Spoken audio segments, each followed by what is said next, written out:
4 سالن دایکو باوی پیشمرگه شهید سعید عینی بدلکی تجی کلو حسرت بریا وی البومه لچاوه کره خوین شهید نرن و 23 سالن جیاناوی تینن بیرا خواه.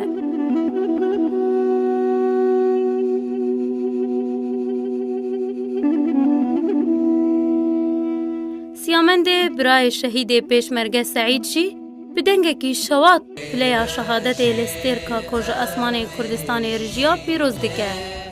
استرانه کی لسر برای خوی شهید دبیجه شهید منو عقید منو قهرمانو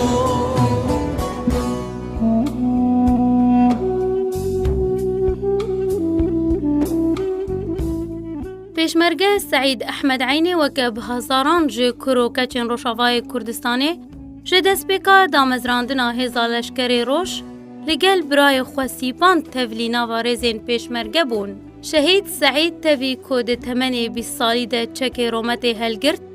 لگل کی جه تمنی خواه بویر تر بو و بیترس بو. شر یک جه خستن هری هوف و درنده لجیهانه کو اوجی رخصتنا تروری داعش بو کر لگل قهرمان پیشمرگه روش گلک داستان تومار کرن و ناوی پیشمرگه روشاوای کردستانی به تیپن زیرین دیرو که ده تومار کرن. پیشمرگه شهید سعید عینی ده شر محور تلکیف و حمدانیه ده بریندار بو لحظا باوری آوی به دوزو پاراستنا خاک و رومتا کردستانی جه ایشو برینین وی خورتر بو و دشری خود الوان محوران لگل هوالین خو بردوان بو. دسیه مهایکان سال 2015 ده پیشمرگه سعید احمد عینی لمحور کسک جان خوی پاک ده برخاکا پیروز ده کره قربانی و تبلیغ کاروانا شهیدین کرد و کردستانی بو. شوفا بري شهيد كبير من التليفون يذكر قلت من ان شاء الله باشن برسام عليا كرم قلت يكون من دنج جمتتي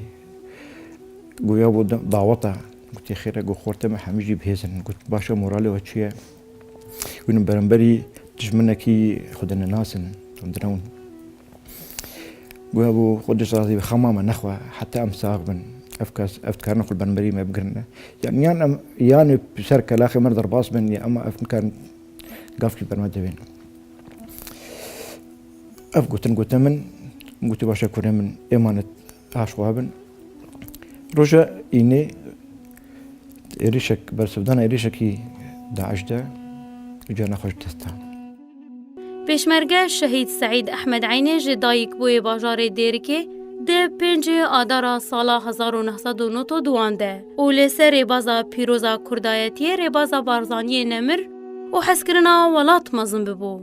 و دبر بیرو باورین خود ده سال 2015 ده پلیا هری بلند ورگرد کوبو یک شهیدین کردستانی لی هر شهید سعید وکو همو شهیدان زندیه و نها 7 کلیل که نوهاتیین کردستانی سعید شهیدن کومالبات نوان زاروکان وکو وفاداریه کی جبو خوینا شهید سعید احمد عینی ناو زاروکین خوک کرنه سعید